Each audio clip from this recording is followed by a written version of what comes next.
Olá, gente, boa tarde. Começando aqui a nossa live com 5 minutinhos de atraso, mas chegamos. E esperando aqui o pastor e amigo Eliezer Gomes. Vamos ver aqui que a gente vai começar um papo muito legal, muito elucidativo, inclusive, sobre homossexualidade. E a gente está tentando fazer essa live em duas plataformas simultaneamente, né? Pelo Face e pelo Instagram.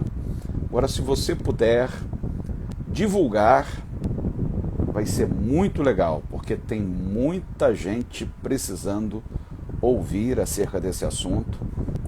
Há muitas dúvidas sobre esse assunto. E eu acredito que esta live vai ajudar a dirimir. Vamos então convidar aqui o meu amigo. Deixa eu ver como é que eu faço aqui. Ok. Vamos ver aqui.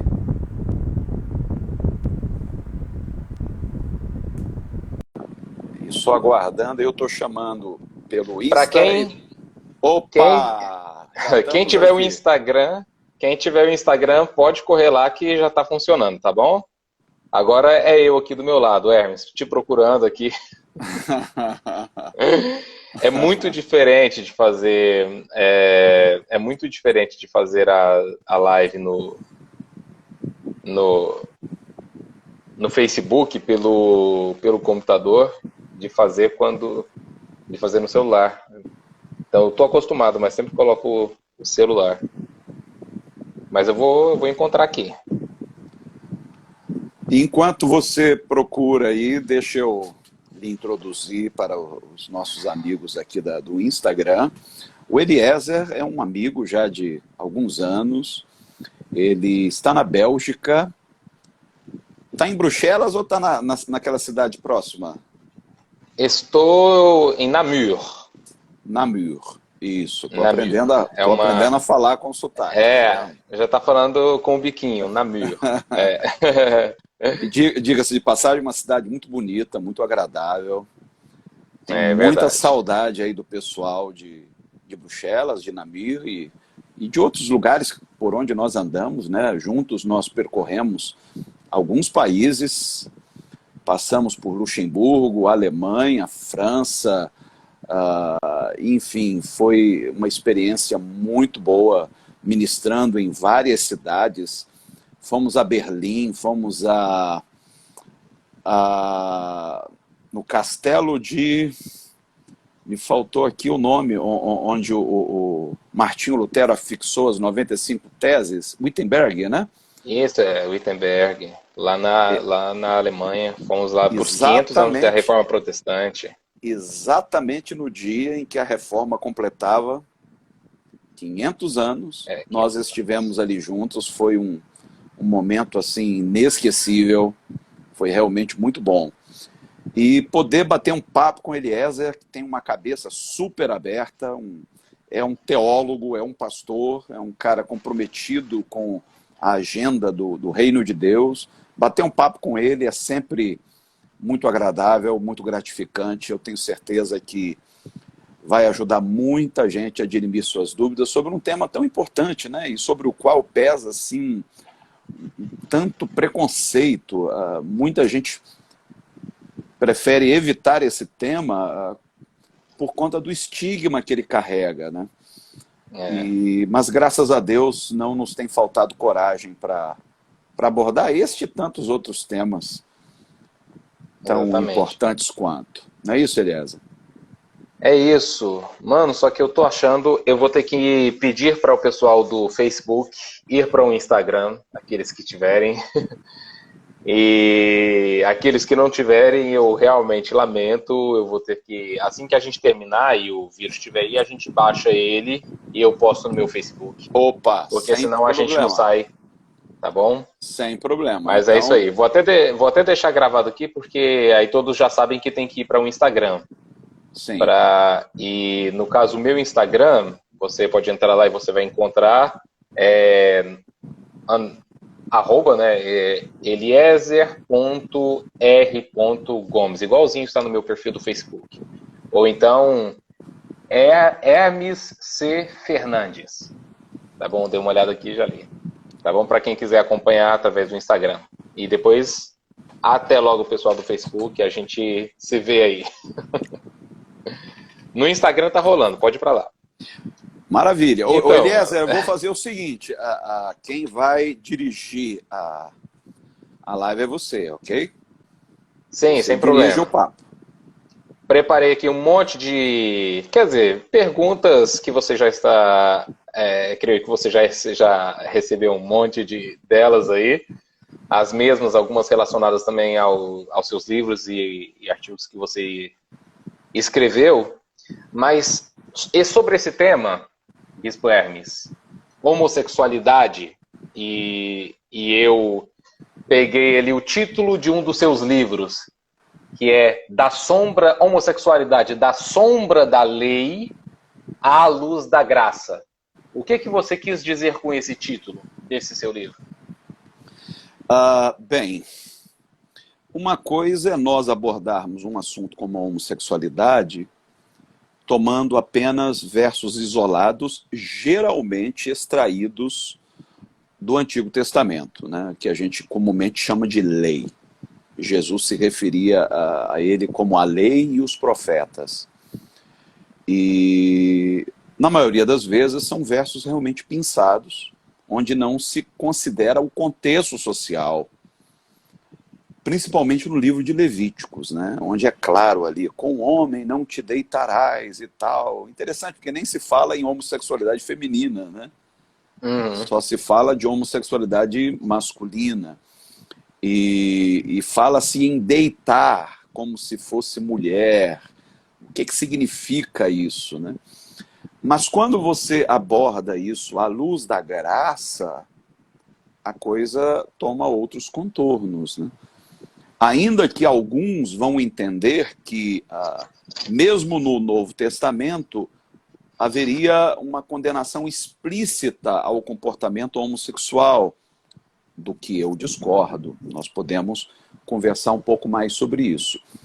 Então, tudo que a gente entende à luz da graça, toda percepção que se tem à luz da graça, difere e muito da percepção que se possa adquirir pela lei. O próprio escritor de Hebreus vai dizer que a lei contém sombra. É uma sombra, é uma penumbra, digamos assim. Mas é em Cristo que nós encontramos a verdade absoluta, né? Não é à toa que Jesus ele dizia, né, ouvistes o que foi dito, quer dizer, o que foi dito lá atrás, o que foi dito sob a égide da lei. Eu, porém, vos digo. Então, eu prefiro ficar com este eu, porém, vos digo. O que Jesus diz suplanta qualquer outra coisa que tenha sido dita, seja por Moisés, por Davi, por Abraão, ou até mesmo por Paulo. Exatamente. E eu já percebi assim, você é é uma voz minoritária no meio evangélico, no meio cristão, pode-se dizer assim, que quando se fala em homossexualidade, fala de uma forma inclusiva, de uma forma que enaltece a graça de Deus, o amor de Deus para com esse público. Só que o que prevalece mesmo é esse discurso preconceituoso. E geralmente, tanto quando você aborda o tema, quanto quando é o Malafaia que aborda o mesmo tema, ou o Marco Feliciano, todos se usam da Bíblia. Usam textos bíblicos para poder provar o seu ponto. Então eu queria te perguntar, com o mesmo título de um texto que eu li seu alguns anos atrás, o que a Bíblia realmente diz sobre homossexualidade? Porque a gente sabe que o pessoal monta uma coisa aqui, monta uma coisa ali, ou então não considera os contextos, não considera o fato da Bíblia ter sido escrito há alguns milênios atrás, não considera as escritas, as línguas, né, a língua na qual foi escrita, hebraico, grego, aramaico, não leva isso em consideração, pega o negócio ali pronto, não fazem a pergunta básica, né, de como é que isso é coerente com o Deus de amor, isso é coerente com o Jesus da graça. Então nem essa pergunta se faz. Mas o que a Bíblia realmente diz sobre a homossexualidade? Bem, eu acredito que o conceito de homossexualidade como orientação sexual seja algo muito novo. Algo que escapa à compreensão das pessoas que viveram naquela época. Então houve uma evolução de pensamento. E acredito que essa evolução de pensamento se deva muito ao Evangelho. Então, por exemplo, quando Paulo diz aos Gálatas que em Cristo não há macho nem fêmea, né? Nem homem nem mulher, quer dizer, acabou a distinção sexista. Isso.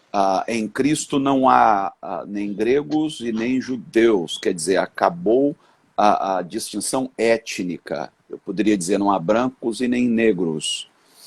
E ele diz, em Cristo não há servos, escravos, nem livres. Quer dizer, acabou a distinção social.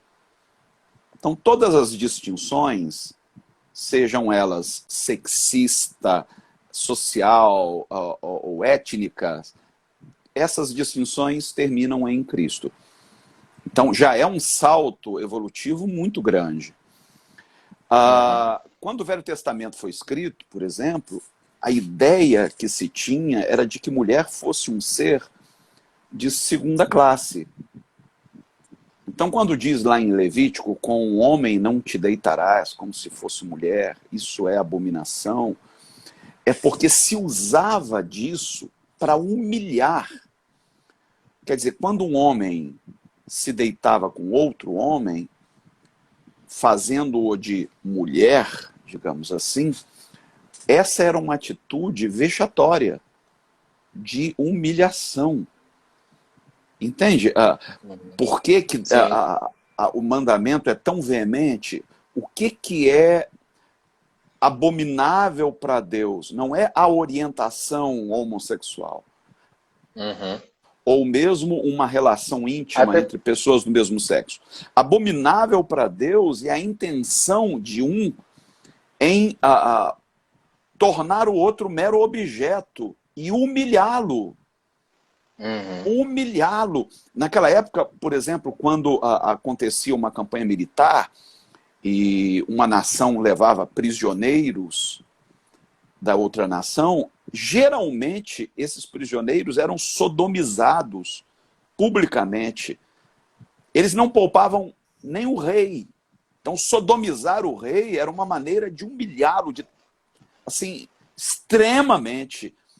E esse tipo de coisa sempre foi e continuará sendo para Deus uma abominação. Nós não temos o direito de humilhar quem quer que seja. Agora, a partir do momento em que essa concepção que se tem, essa distinção de homem e mulher, o homem como sendo uma figura mais importante, proeminente, e a mulher como sendo uma mera coadjuvante, essa distinção é que termina em Cristo. Logo, não faz mais sentido achar que uma relação íntima entre pessoas do mesmo sexo tem a mesma conotação que tinha então. Porque não é mais um meio de se humilhar ao outro. Entende? Agora, quando a gente vai para o Novo...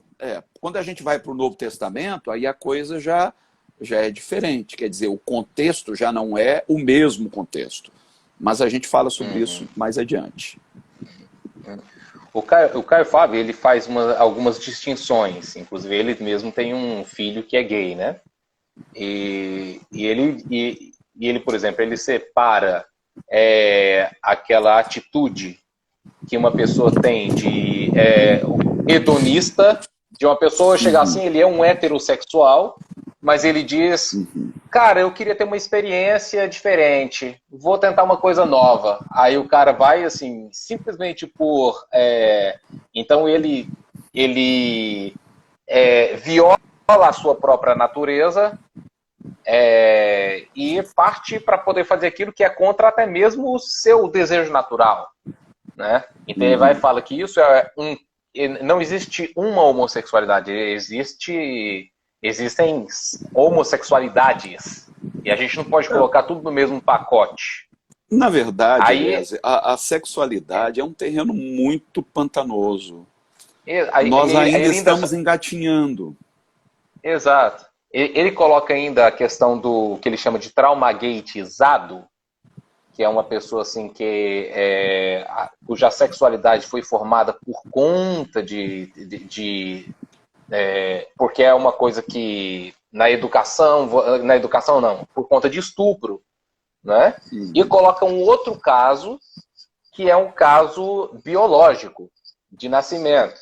Ou seja, isso eu não estou falando que é a sua opinião, nem estou dizendo que é a minha, estou dizendo ele abre o leque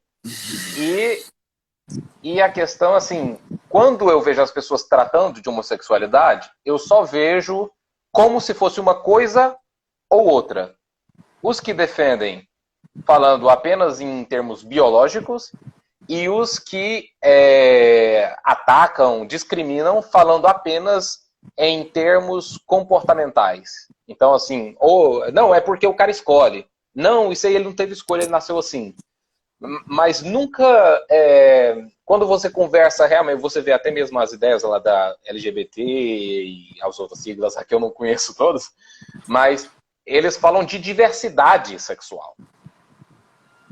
Dentro da experiência histórica que eles têm, e conversando com várias pessoas, eles falam assim que os casos são os mais complexos possíveis, tanto biologicamente quanto psicologicamente.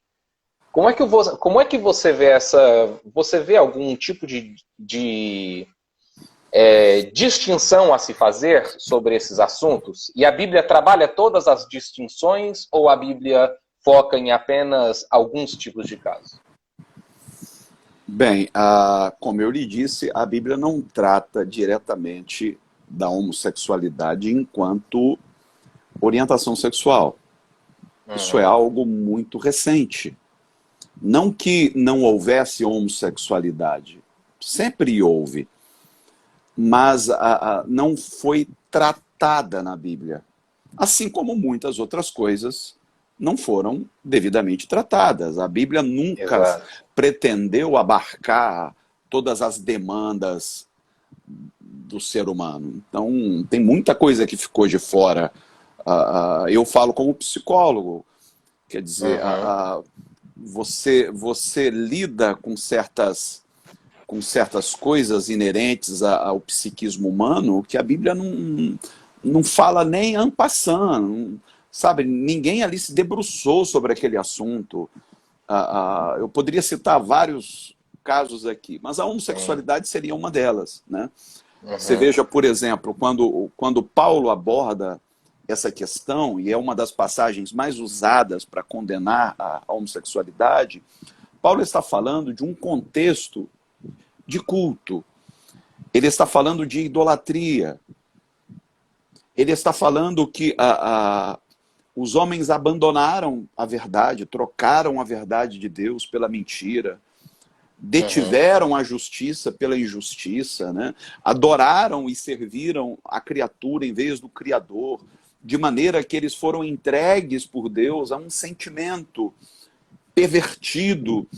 E ali Paulo começa a falar do que acontecia nos templos em todo o Império Romano, dedicados às divindades greco-romanas, onde havia a chamada prostituição cultica, onde havia festas como bacanais. De onde vem esse termo? Hoje em dia nem se fala tanto, né? Fala-se mais em orgia, mas o bacanal era um festival em celebração a Baco, o deus do vinho.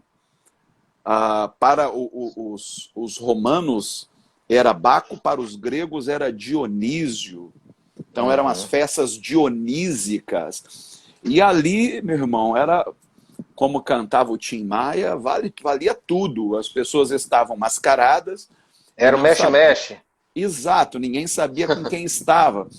E com isso as pessoas desrespeitavam seus próprios corpos. Por quê? Quando Paulo diz ali, né, que homem com homem, mulher com mulher, desrespeitando a sua própria natureza, ele está falando do caso de heterossexuais e que se entregavam dentro de um contexto de orgia a relações que eram contrárias à sua natureza heterossexual. Então imagine, se você força um heterossexual a um coito, você está cometendo um estupro. E ele, ainda que não tenha prazer nisso, ele se entrega a isso porque acha que com isso ele estará tributando a uma divindade, ele está contrariando a sua própria natureza. Aquilo não lhe é prazeroso, mas ele o faz achando que a divindade está contente em receber aquele sacrifício. Então é nesse contexto que Paulo está falando. Paulo não está condenando a orientação sexual em si, a homossexualidade em si, mas condenando, sim, uma prática onde heterossexuais praticavam a homossexualidade sem serem homossexuais, simplesmente em tributo a uma divindade. Isso aí, você está falando dentro do contexto de Romanos, né, no capítulo 1. De Romanos. Onde se fala claramente que ele trocou, que ele mudou o seu sexo natural. Ou seja, tem a ver com um processo mental voluntário. Não é porque tem uma tendência, não é porque tem não está na natureza da pessoa, né? Exatamente. Na verdade, ela está se violentando. Assim como eu acho uma baita de uma violência impor ao homossexual uma conduta heterossexual. Seria o equivalente. Ele está incorrendo no mesmo erro denunciado por Paulo, porque ele está contrariando a natureza dele. Aí você pega um homossexual e diz, para você provar que se converteu, você vai ter que se casar com uma pessoa do sexo oposto. E ele se casa e muitas vezes é infeliz, faz a outra pessoa infeliz porque não é a praia dele. Você não pode forçá-lo a contrariar a sua própria natureza. Eu ia deixar para depois, só que agora entrou bem. Eu acho que abriu igual uma luva. Eu queria que você comentasse duas declarações. Uma delas diz o seguinte: não existe ordem cromossômica homossexual. Homossexualismo é comportamental. Não, é nervoso, assim. Eu não consigo. E eu também não consigo fazer o sotaque carioca. Mas se você ler o meu livro Homossexualidade, da Sombra da Lei à Luz da Graça, eu dedico um capítulo a falar sobre a questão científica. Já existem evidências científicas de que a homossexualidade ela tem sim um componente genético. Alguns vão dizer, há linhas de pesquisas, né? E algumas vão dizer que a homossexualidade é definida na formação da criança. Na formação, teria a ver com a questão de hormônios. Quer dizer, há várias linhas de pensamento, isso dentro da ciência, comprovando que a homossexualidade não é uma aberração e nem é apenas algo aprendido. Algo que venha do ambiente, da educação que se receba. Sabe aquela crença de que o menino foi criado sem pai, foi criado pelas tias, vai acabar virando homossexual, como diria o padre Quevedo, né? Os mais antigos vão lembrar. Isso não existe. A maioria dos homossexuais, a maioria, vem de lá onde está ali a figura paterna e a materna. Famílias absolutamente tradicionais. Exatamente. Como eu conheço casais homossexuais que criam filhos, né, que foram adotados, e que não são gays, não crescem gays, crescem heterossexuais, mesmo sendo criados por pais homossexuais. Então, uma coisa não tem absolutamente nada a ver com a outra. O Malafaia está redondamente equivocado. E olha que Eu não citei nome. Mas eu cito. Nós fizemos psicologia na mesma universidade. Chegamos a assistir aulas juntos, mas eu acho que ele faltava mais do que assistia, porque não aprendeu direitinho, não. Quando o cara chega com a opinião formada já é meio complicado. E olha só, uma outra declaração, aí vamos ver se você sabe de quem que é essa aqui. Se ser gay fosse uma opção, dificilmente haveriam homossexuais. Se ser gay é uma opção, essa declaração possivelmente seja minha. Se não for minha, eu devo concordar. E por quê? Por que eu disse isso? É porque geralmente se diz que é uma opção. Quer dizer, a pessoa escolheu ser homossexual. Cara, quem em sã consciência vai escolher viver debaixo de tanta pressão, debaixo de tanto preconceito, podendo ser vítima a qualquer momento de homofobia, e perder a vida, inclusive. Aliás, o Brasil é o país que mais mata gays no mundo. Então, se fosse uma opção, sinceramente, eu acho que a maior parte optaria por não sê-lo. Exato. Porque tem quem gostaria de ser gay em um mundo como este? Quem gostaria de, tendo a opção, ser gay? E olha, vou te dizer uma coisa. Espero que não soe machista, mas tem que ser muito macho para não viver dentro do armário, para assumir a sua homossexualidade. Macho no sentido de ser corajoso. Por isso que eu disse que poderia soar machista, né? Mas não tem machismo nenhum aqui, não. No sentido de tem que ter muita coragem. Mulher também tem tanta coragem quanto o homem, se não tiver mais, né? Talvez tenha que ser muito mulher para admitir homossexualidade. Vamos fazer o seguinte, tem que ser muito humano. Tem que ser muito humano. Tem que ser força de caráter. Tem que ter muita força de caráter. Não pode ser frouxo. E o que tem de machão frouxo por aí, falando grosso, mas frequentando sites de pornô gay, tendo casos... Doido para experimentar, mas não tem coragem. E olha, usando o púlpito de armário. O púlpito virou armário para muito homossexual enrustido. E você pode ter certeza que quando o cara vem com aqueles sermões muito moralistas, sabe? Mandando os homossexuais para o inferno, alguma coisa ele está escondendo. Alguma coisa ele está escondendo. Geralmente quando... aquela expressão, né, de cão que late muito, não morde. Né? Então, tá lá, faz muito barulho, não sei o que, pode saber que é exatamente o contrário daquilo que ele coloca. Né? É a máscara. Então, essa frase é do Elton John, mas eu entendo que você tenha pensado, deve ser minha, só pode, porque...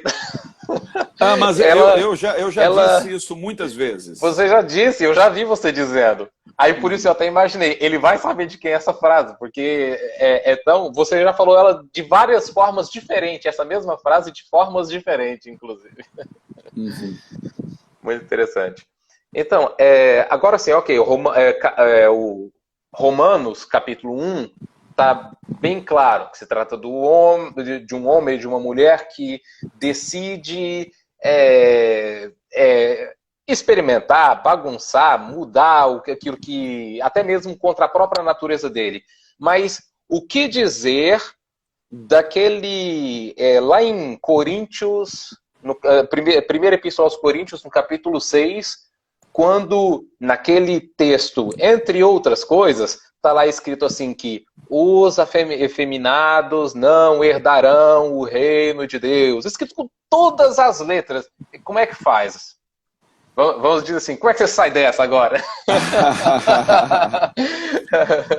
Bem, é claro, se alguém quiser se aprofundar na explicação que eu vou dar agora, bem en passant, por favor, leia o livro Homossexualidade, da Sombra da Lei à Luz da Graça, que está disponível, inclusive, no Amazon, em e-book. E se alguém tiver o amor radical, tem uma página dedicada, e quem tiver o Intolerância Zero, tem um capítulo dedicado. Exatamente, exatamente. No caso do amor radical, seria bom a versão mais nova, que está digital também, né? Porque a primeira versão eu escrevi há 15 anos atrás, houve uma evolução de pensamento, eu tive que atualizar o livro, mas você encontra no Amazon, se eu não me engano, pela MK, pela editora MK, que ainda não me pagou. Mas tudo bem, deixa essa gente para lá. Mas está lá. Eu não posso nem lançar porque eu estou preso em contrato com eles, né? Mas o Intolerância Zero também está com eles por enquanto. Estou só esperando terminar o contrato para poder relançar em versão digital. Mas já tem versão física para o Intolerância Zero. Quem quiser, eu mando para qualquer lugar do mundo. Mas então, voltando à sua questão. A mesma Bíblia que diz que os efeminados não herdarão o reino dos céus, também diz que os tímidos não herdarão o reino dos céus. E aí? Como é que a gente faz? Quer dizer que se você é uma pessoa meio introvertida, sabe, que não gosta de falar em público, tal, você já está condenado ao inferno? Acabou? Só que geralmente, quando a coisa nos afeta, a gente dá uma abrandada. Sabe, a gente faz uma ginástica hermenêutica para dizer não é bem assim, que Paulo quis dizer e tal. Pô, mas se ele não quis dizer, por que disse? Ah, porque lá em Apocalipse também não é bem assim, porque me toca. Agora, quando se trata de condenar o outro, aí, meu irmão, a gente pesa na mão. A gente tem receio. Você sabe qual é o grande receio de muita gente? É de ter um filho homossexual. Esse é o receio da maioria.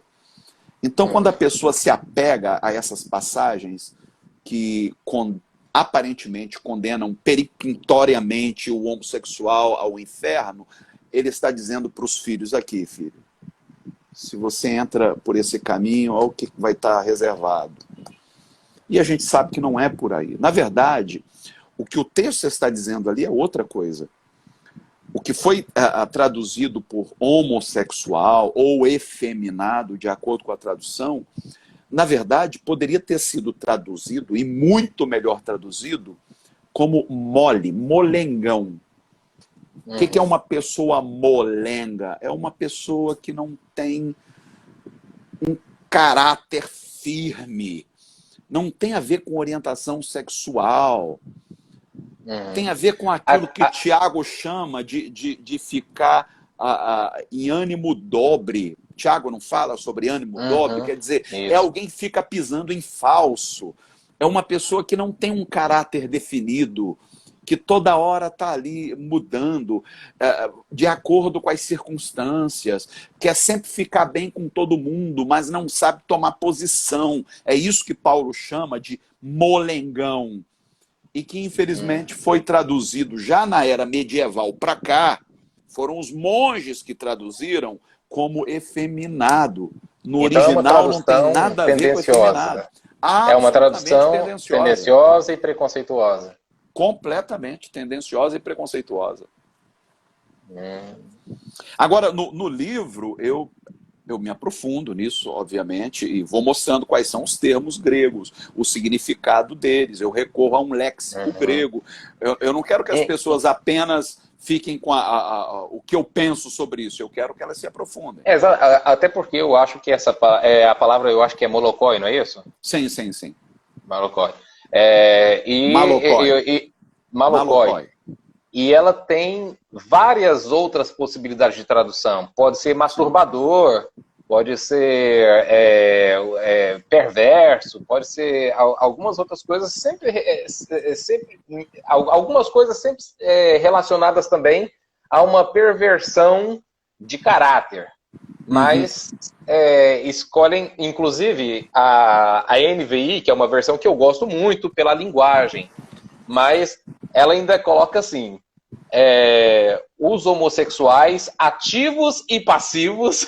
Aí isso é que é uma tradução horrível. Horrível. Mas a gente tem que... É por isso que não dá para a gente ficar preso aos textos, a palavra por palavra dos textos. A gente tem que entender, pegar assim, qual é o espírito do texto, qual é o entendimento a mentalidade que este texto está querendo provocar em mim, né? Porque eu estava na live lá com o Cecílio e com o Bruno, a gente estava inclusive comentando que o aprender textos bíblicos de cor, conhecer a Bíblia assim, isso aí é realmente coisa para quem gosta, para quem é fascinado e tudo mais, mas o interesse mesmo de Jesus é que você adquira uma mente sadia, um olhar para a vida que seja um olhar sadio. E este mesmo olhar que faz você ler a Bíblia e você tem interpretações sadias e seu olhar para tudo na vida. Por exemplo, eu fico pensando,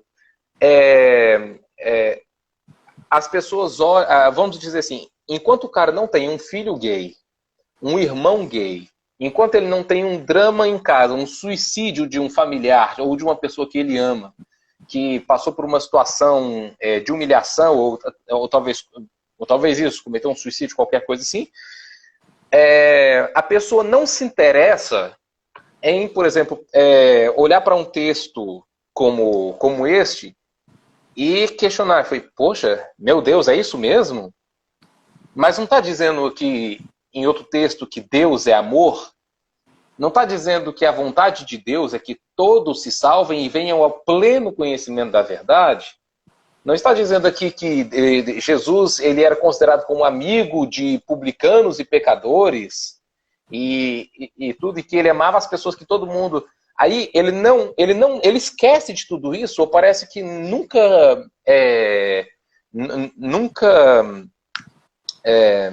internalizou isso na vida dele, e portanto ele lê um texto desse, e isso não gera nele o questionamento, mas por que aqui está escrito dessa forma?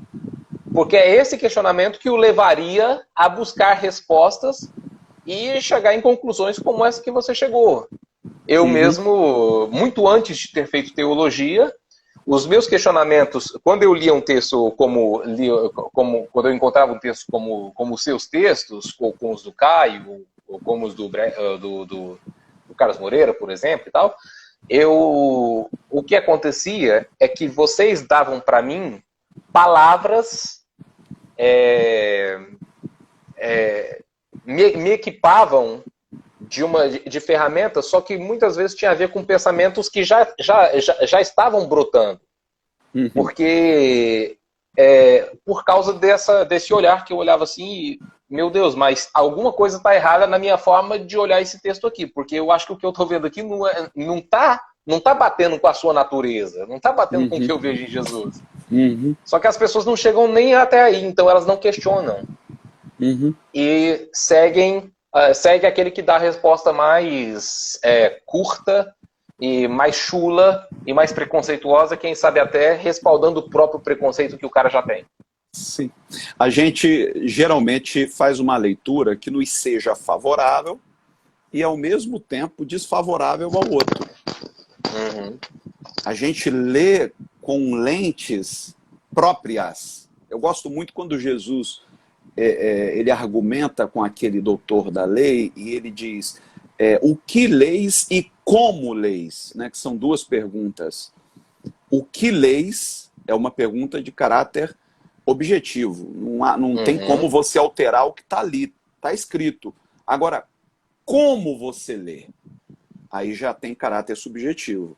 Eu vou buscar, de alguma maneira, justificar preconceitos que já estão arraigados dentro de mim. Eu vou querer justificar meu gosto, meu ódio, meu amor. Nós precisamos aprender a ler a Bíblia contra nós mesmos. Ela não é espada de dois gumes, então ela corta na direção do outro, mas ela também corta na minha direção. Ela depõe contra mim, contra a minha vaidade, contra a minha presunção. Então é isso que está faltando. Muita gente como você mesmo colocou, Eliezer, já tem o sentimento latente, mas não consegue articular. Está faltando conhecer um pouco mais para poder articular as ideias. Quer dizer, aquilo que já está latente no coração precisa agora aqui, ó, ser articulado na mente. Exatamente. Então, aquele olhar que faz o cara... Isso sobre tudo, né? A minha conclusão sobre divórcio, novo casamento, que geralmente é uma coisa que também dá uma polêmica também incrível no meio dos crentes, ou então assuntos como tudo que envolve uma conclusão que causa um sofrimento injustificado e monstruoso do ponto de vista humano. Do ponto de vista humano é uma coisa monstruosa, mas mesmo assim conseguem atribuir a Deus. Uhum. As minhas conclusões, geralmente, sempre tem a ver com alguma coisa que eu vejo muitas vezes na Bíblia, e eu vejo assim, poxa, mas o que está acontecendo aqui? E não é que eu tento buscar uma explicação para poder justificar o meu ponto de vista que não concorda com aquilo. A única coisa que eu percebo que tem alguma coisa errado, deve ser com a minha compreensão, então eu decido buscar a fundo, procuro buscar opiniões dos especialistas, procuro buscar os comentaristas, os historiadores, para eles poderem me dizer o que estava acontecendo naquele contexto para que se diga algo que me pareça soar tão estranho para mim que estou vivendo esse tempo aqui agora. Agora, Eliezer, tudo que causa sofrimento humano deve nos interessar a nós como pastores, como ministros, mas também a nós como seres humanos, como seguidores de Cristo. Alguns colegas já me disseram, você está comprando uma briga que não é sua, você não é homossexual, por que você tem que se meter nessa briga? Não é seu lugar de fala, você vai acabar ficando estigmatizado, daqui a pouco vai ter gente aí insinuando que você seja gay e tal. Eu nunca me preocupei em fazer qualquer defesa quanto a isso, eu não tenho que provar nada para ninguém, e sinceramente, se eu fosse homossexual, eu seria o primeiro a vir diante das câmeras e dizer, eu sou homossexual, mas não sou. Mas não é por isso que eu vou ficar indiferente ao sofrimento de tantos. Cara, o que eu já atendi, tanto no meu gabinete, quanto pela internet, de homossexuais decididos a tirar a vida por não suportarem. Primeiro, eles caem naquela ladainha de que aquilo é espiritual, de que eles precisam passar por sessões de exorcismo, precisam se submeter a certos ritos. E chega a um ponto que a pessoa diz, cara, se era demônio, por que ninguém expulsa? Por que nunca sai? Eu continuo querendo a mesma coisa. Quer dizer, se bastava me consagrar, pô, eu me consagro, eu jejuo, eu faço tudo que me mandam fazer e continuo desejando a mesma coisa. Exatamente. Aí a pessoa chega a um ponto de dizer, cara, a minha existência é um acidente. Eu nem deveria existir. Não vale a pena continuar vivendo. Aí você vê famílias que rechaçam completamente o filho gay. Lá em São Paulo tem uma instituição que abriga filhos de crentes que foram colocados para fora de casa pelo simples fato de serem gays. Eu já conversei com pastores que chegaram para mim chorando e disseram, eu estou desesperado porque o meu filho assumiu para mim que ele é homossexual e eu não sei o que eu faço, eu acho que eu vou mandar ele para fora do país, eu tenho que dar um jeito de escondê-lo, eu não quero que ninguém saiba. É um tabu grande demais, é uma cruz pesada demais. Alguém precisa falar por essa gente, mas falar sem condenar, sem colocar um peso extra. Você me desculpa, viu, Eliezer? Eu não vou poder ficar até às 7 horas, porque tem atendimento às 7, então eu vou precisar sair faltando uns 2 minutos. Então deixa eu tentar aproveitar ao máximo os poucos minutos que ainda temos. Manda ver aí. Durante muito tempo, eu achava o seguinte, que a homossexualidade não era culpa do sujeito, ok? Ele nascia com essa orientação e tal, mas era culpa de Adão. Então, Adão pecou lá atrás e isso trouxe uma série de transtornos. E eu colocava a homossexualidade na conta dos abrolhos, dos espinhos. Lembra que lá em Gênesis diz que por causa da rebelião do homem, a terra produziria um ambiente inóspito, com abrolhos, com espinhos, com cardos. E eu acreditava que a homossexualidade era parte disso, uma espécie de maldição que nós teríamos que lidar. Até que um dia, cara, eu estava no supermercado fazendo compras e de repente me veio como um relâmpago, um insight. E me veio uma passagem, um salmo, onde Davi diz: quão variadas são, Senhor, as tuas obras. A terra está cheia da tua glória. Cara, a sabedoria de Deus é multifórmica. Sabe, em tudo, em toda a criação, você encontra uma multiformidade. Por que só a sexualidade estaria fora desse aspecto divino? Por que a gente tem que condenar tudo que escapa àquilo que nós consideramos normal? Por quê? Sinceramente, quando me veio isso, eu parei o que eu estava fazendo. Eu falei, meu Deus, de onde está me vindo isso? Aí eu abri lá uma rede social, escrevi um pequeno texto e pensei comigo, será que as pessoas vão entender? Ou vai ser uma munição a mais que eu vou dar para quem já me xinga de herege? Aí eu comecei a pensar na dor de muita gente que carrega a homossexualidade não mais como culpa pessoal, mas como uma maldição do pecado original. Então você retira um peso e coloca outro. Eu falei, não é maldição nenhuma. Não é maldição nenhuma. Eu, sinceramente, eu acredito que a homossexualidade sirva a um propósito divino. Até um propósito prático de contenção da multiplicação da população na Terra. Você vê quantos filhos sem lar. Quem mais hoje busca crianças para serem adotadas são casais homossexuais. Por incrível que pareça. E como é que eu vou condenar um casal homossexual por querer dar abrigo a uma criança? Então, crescer e multiplicar é para quando a Terra estava despovoada. Hoje nós somos 7 bilhões de habitantes. E nunca houve um número tão grande de homossexuais como agora. Pelo menos, nunca tantos assumiram sua orientação sexual quanto agora. Quer dizer, isso não serviria a um propósito? E o segundo... Isso é uma tese para um doutorado. Esse é um propósito prático. Agora, um outro propósito. A homossexualidade serve para desafiar os nossos falsos escrúpulos. Para desafiar a nossa hipocrisia. A gente fala tanto de amor. Os homossexuais estão aí esfregando na nossa cara que nós não entendemos nada do Evangelho. Porque quem conhece Jesus não sabe fazer outra coisa que não seja amar. Deus não faz outra coisa que não seja amar. Tudo em Deus cheira a amor. Então, meu irmão, se você tem um filho homossexual, um amigo homossexual, ou se você é um homossexual, eu quero que você se sinta amado e que você acolha cada homossexual sem condená-lo, sem olhar com um olhar de pena, que ele não é digno de pena, ele tem que ser amado como qualquer outro. E mais, não sabote a vida do homossexual. O que a Igreja Católica fez essa semana, eu respeito muito o Papa, eu tenho um carinho por esse homem, e eu sei que muita coisa ele não faz porque ele está engessado, a instituição não permite. Ele já falou que é favorável à união civil de homossexuais. Mas essa semana a Igreja Católica se pronunciou contra o casamento homossexual, dizendo que ela jamais poderia abençoar esta união.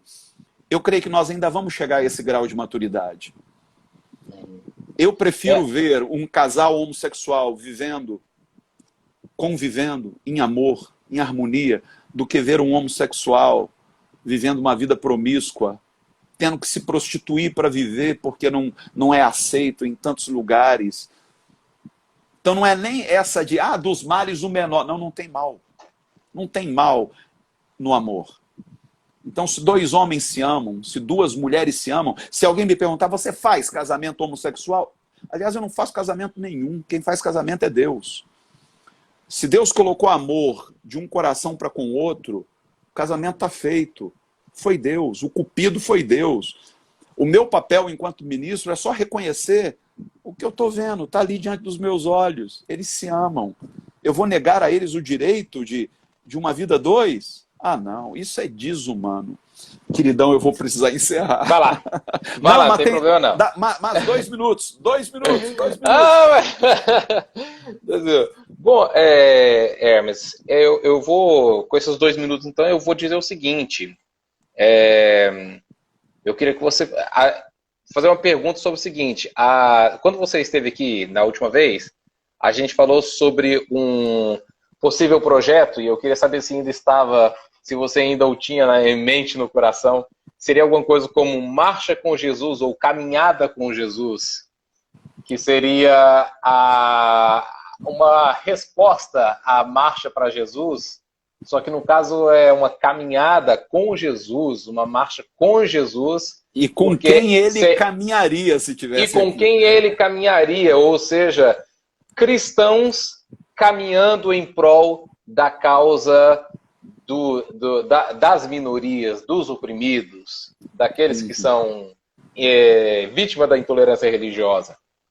Tá de pé, não vamos fazer isso ainda. Agora deixa eu só aproveitar aqui, Eliezer, para dizer o seguinte. Pode dar as considerações. O Intolerância Zero, vendido pela MK, pelo Amazon, não está atualizado. Tem o quê? 4 anos. E ele foi atualizado agora, eu lancei uma nova versão atualizada. Mas eu não posso colocá-lo na Amazon por causa de contrato. Se alguém quiser, eu envio em PDF a versão atualizada, em PDF, e pelo mesmo valor cobrado pelo Amazon. Eu nem sei quanto eles estão cobrando. Mas, digamos, se eu não me engano é R$ 39,90, eu faço mais barato. Faço por 20. Eu quero que as pessoas leiam. Então, quem quiser o Intolerância Zero, atualizadíssimo, por R$20, me manda o seu e-mail pelo Instagram, manda para mim em DM, ou escreva para hermescfernandes@com e eu lhe envio, ok? E se você quiser adquirir o Homossexualidade da Sombra da Lei à Luz da Graça, aí sim, vai lá no Amazon e adquira, porque ele está atualizadíssimo, ok? Agora, se você quiser ajudar o nosso ministério, e mais do que nunca nós estamos precisando de ajuda, você vai enviar a sua contribuição ou para aquisição do livro, ou para ajudar o trabalho social que a gente faz no lixão, e a partir desse mês em mais 7 comunidades carentes aqui no Rio e em São Paulo. Você vai enviar a sua oferta para Bradesco, agência 0582, conta corrente 73784, dígito 4. Ou se quiser, pelo Pix, aí fica mais fácil. Meu Pix, toma nota aí do meu Pix. É o meu celular ou o meu e-mail. Meu Pix é Hermes C de Carvalho, ok? C Fernandes, hermescfernandes@hotmail.com ou 21 99797 8135. 21 99797 8135 ou hermescfernandes@hotmail.com. A gente fica por aqui, Eliezer. Foi bom demais papear contigo. Mano, um abraço, foi top. A gente depois se fala mais. Siga esse homem. O cara é gente muito boa. Obrigado. Tchau, tchau. Tchau, tchau.